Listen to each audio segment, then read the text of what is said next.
Assalamualaikum warahmatullahi wabarakatuh. Nama saya Nasihatin Daniati, NIM T2018-3077. Saya di sini perwakilan dari kelompok 8 yang akan membahas tentang laboratorium biologi. Yang pertama-tama, saya akan menjelaskan apa itu pengertian laboratorium biologi. Biologi merupakan cabang dari sains atau ilmu pengetahuan alam. Biologi ini terdiri dari dua kata, yakni bios dan logos. Bios yang berarti hidup dan logos yang berarti ilmu. Jadi biologi ini dapat diartikan sebagai ilmu yang mempelajari semua tentang makhluk hidup dan lingkungannya.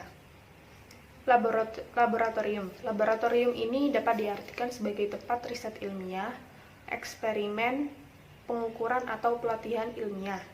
Laboratorium ini biasanya dibuat untuk memungkinkan dilakukannya kegiatan-kegiatan tersebut secara terkendali. Laboratorium ilmiah biasanya dibedakan menurut disiplin ilmunya. Misalnya, laboratorium biologi, laboratorium fisika, laboratorium kimia, laboratorium biokimia, laboratorium komputer, dan laboratorium bahasa. Laboratorium biologi adalah suatu tempat atau bangunan yang berisi alat dan bahan yang digunakan untuk mempelajari pelajaran biologi.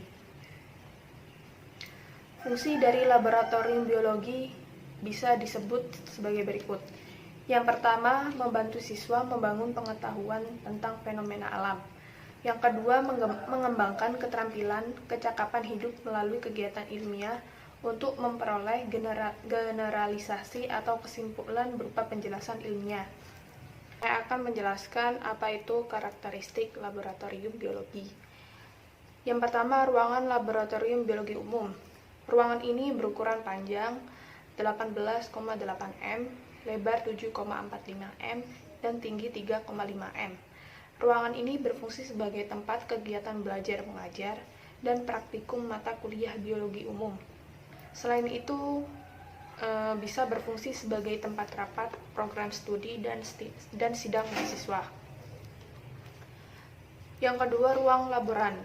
Ruangan ini berukuran panjang 2,81 m, lebar 3,86 m, tinggi 3,5 m. Ruangan ini berfungsi sebagai tempat kerja ketua lab dan laboran, serta tempat arsip berkas-berkas laboratorium. Posisinya berada di dalam laboratorium biologi umum, yang merupakan satu kesatuan. Yang ketiga, ruang bahan. Ruang bahan ini berukuran panjang 4,64 m, lebar 3,86 m, dan tinggi 3,5 m, yang berfungsi sebagai tempat penyimpanan berbagai bahan atau zat kimia untuk praktikum atau penelitian mahasiswa dan dosen. Posisinya berada di dalam laboratorium biologi umum.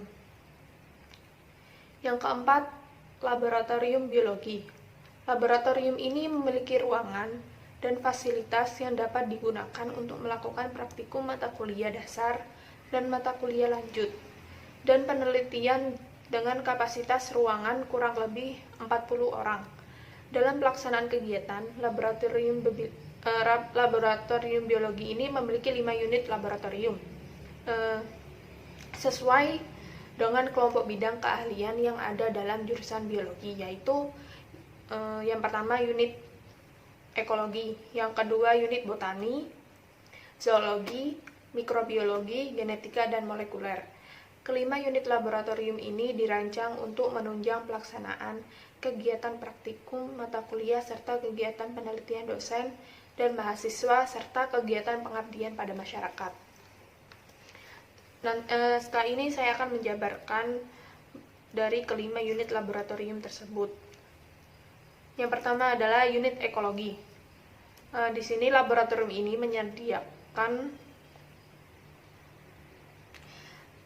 menyediakan perangkat dan sarana penelitian yang diperlukan untuk penelitian pada ekosistem terestrial dan ekosistem akuatik. Perangkat tersebut meliputi berbagai alat ukur faktor lingkungan, fisika kimia, perairan, kualitas udara, alat untuk mengambil sampel biodata perairan, Alat penunjang lainnya diantaranya GPS, current meter, dan sarana kerja yang terkait dengan analisis ekosistem akuatik dan ekosistem terestrial. Yang kedua, unit botani. Laboratorium botani ini menyediakan fasilitas baik jasa, alat-alat, dan bahan untuk melakukan kegiatan praktikum beberapa mata kuliah bidang botani, seperti taksonomi tumbuhan, struktur dan perkembangan tumbuhan, anatomi tumbuhan, reproduksi tumbuhan. Yang ketiga yaitu unit zoologi. Laboratorium ini menyediakan perangkat dan sarana yang diperlukan untuk melakukan analisis sitologi dan histologi. Aktivitas yang dilakukan pada laboratorium ini melaksanakan pendidikan dalam bentuk praktikum, mata kuliah yang terkait, penelitian mahasiswa dan dosen, serta pengabdian pada masyarakat. Yang keempat, unit mikrobiologi. Laboratorium ini menyediakan perangkat dan sarana yang diperlukan untuk melakukan analisis mikroba. Aktivitas yang dilakukan pada laboratorium ini adalah melaksanakan pendidikan dalam bentuk praktikum mata kuliah terkait, penelitian mahasiswa dan dosen, serta pengabdian pada masyarakat. Secara khusus, layanan penelitian yang dapat dilakukan di laboratorium mikrobiologi yaitu analisis mikrobiologis pada air dan makanan. Yang terakhir dari unit genetika dan molekuler. Laboratorium ini difasilitasi dengan perangkat analisis genetika molekuler. Di laboratorium ini dilakukan penelitian dan pendidikan yang berhubungan dengan penanda genetika. Aktivitas yang dilakukan pada laboratorium ini adalah melaksanakan pendidikan dalam bentuk praktikum, mata kuliah terkait, penelitian mahasiswa dan dosen, serta pengabdian pada masyarakat. Baik, itu saja yang bisa saya jelaskan terkait tentang pengertian laboratorium biologi dan karakteristik laboratorium biologi. Kurang lebihnya saya mohon maaf. Assalamualaikum warahmatullahi wabarakatuh.